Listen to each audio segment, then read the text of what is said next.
खुलुमबाय गोजोन फुंबिलिनि बयनिसिमबो गाहाम हामलायथि बावहरग्रोनाय थाबाय आसा खालामो बयबो मोजाङैनो दङ नोंथांमोननि थाखाय आं गोदान मोनसे खौरां लानानै नुजाथि फैलायबाय आसा खालामो नोंथांमोना खौरांखौ नायनानै मोजां मोनगोन।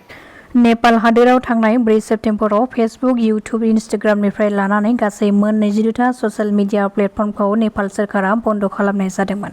बे बन्द खालामनायनि हेंथायै नेपालनि केपि शर्मा ओली सोरखारनि हेंथायै गोबां रोजा रोजा सुबुंफ्रा काठमान्डुनि राजा लामायाव ओंखारनानै सा 12,000नि बांसिन सोमावसारगिरिफ्रा संसद भवनाव हाबनानै संसद भवनखौ सिफायनो नाजादोंमोन। बे सिफायनो नागिरनायखौ लानानै नेपाल पुलिस आरो सोमावसारगिरिफोरनि गेजेराव गोबां नारा-नाथा जायो, जेराव सोमावसारगिरिफ्रा पुलिसनि बेरिकेड सिफायनानै हाबनो नाजानायाव होबथागनो हायैयाव पुलिसआ गुलि गावदों। बे गुलि गावनाय जाथायाव गासै सा 14नि बांसिन सुबुंफ्रा जिउ खहा जादों आरो 300नि बांसिन सुबुंफ्रा जोखोम जादों।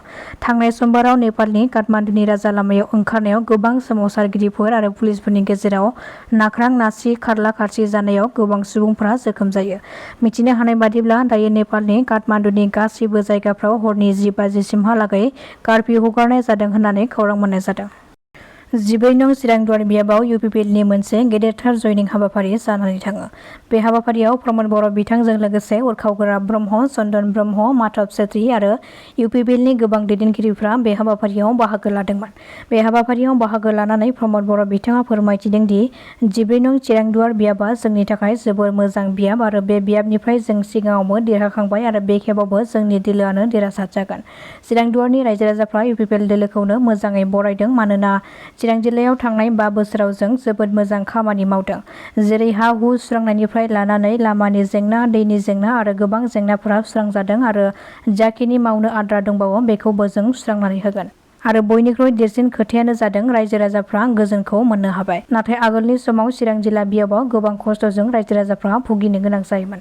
नाथाय आथिखालाव बेफोर थासारिया गैलिया। बेखायनो चिरां जिल्लानि रायजो-राजाफ्रा इउपिपिएल दोलोखौनो हेफाजाब होनो थाखाय मेलाव गोबां हारिनि सुबुंफोरानो फैनानै बाहागो लाफैदों आरो फैबाय थानाय बिटिसि बिसायख'थियाव 14 नं चिरांदुवार बियाबाव खाम्फा बरगयारी बिथाङानो गोबां भटनि फारागथियाव देरहासार जानो हागोन होननानै दाबि खालामदों बिटिआरनि सिएम प्रमद बर' बिथाङा।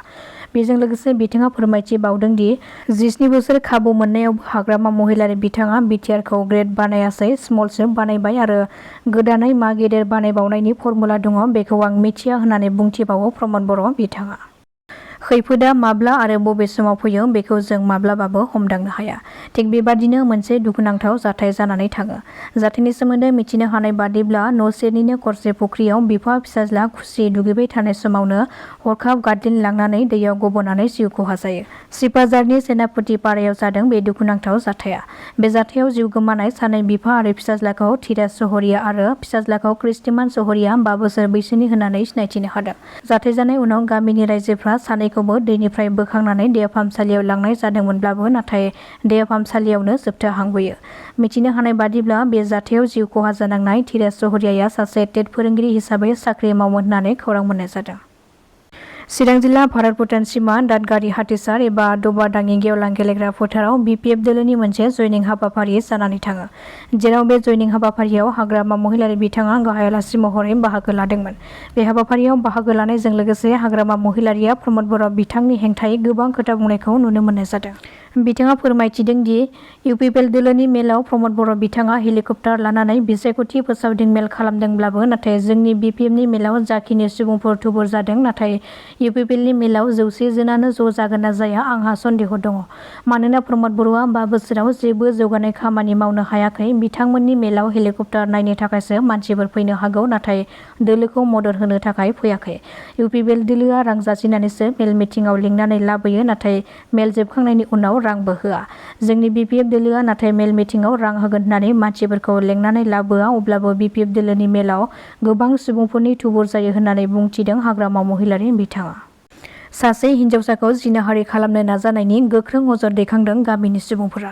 जाथायनि सोमोन्दै मिथिनो हानाय बादिब्ला चिरांनि बिजनीआव सासे हिन्दु हिनजावसाखौ दुथां खलिल आलीआ जिनाहारि खालामनो नाजानायनि गोख्रों अजद दैखांदों।